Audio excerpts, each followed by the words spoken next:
یہ بات ہے اس سچائی کی جس نے کفر کے ایوانوں میں آگ لگا دی۔ اے محمد، ہمیں اپنے رب کا نسب نامہ تو بتاؤ۔ کاش تم سمجھ پاتے، یہ بات ہے اس تپتی دوپہر کی جب حضرت بلال حبشی کی پیٹھ پر دہتے انگارے تھے، لیکن زبان پر صرف ایک ہی صدا تھی، احد احد احد یا نبی سلام۔ یہ بات ہے اس سورہ کی جس نے دین اور دنیا کے درمیان اس تعلق کو واضح کر دیا جسے قیامت تو کوئی جھٹلا نہیں سکتا۔ اللہ اکبر۔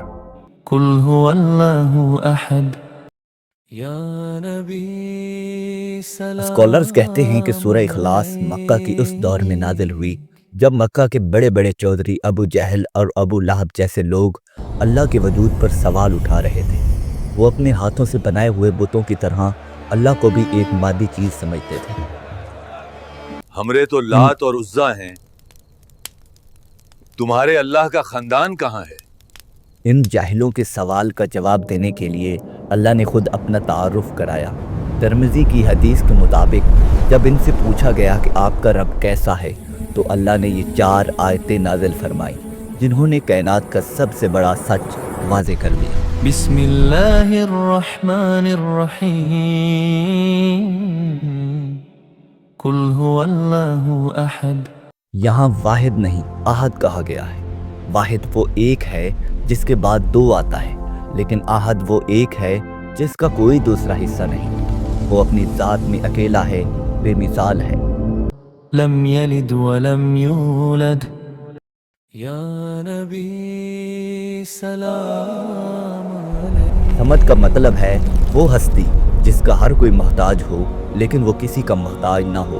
اسے نہ کھانا چاہیے، نہ سونا، نہ سانس لینا اور نہ ہی کوئی دوسرا سہارا۔ وہ ٹوٹنے سے پاک ہے، وہ مکمل ہے۔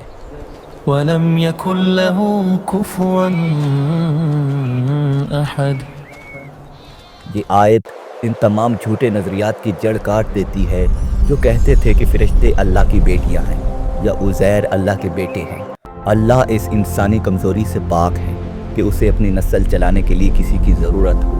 پوری کائنات کی تاریخ چھان مارو، کوئی بادشاہ، کوئی ولی، کوئی طاقتور ایسا نہیں جو اس کے سامنے سر اٹھا سکے۔ وہ لا شریک ہے۔ یا نبی سلام علیہ، ہے نبی آپ پر سلام ہو۔ یا رسول سلام علیہ۔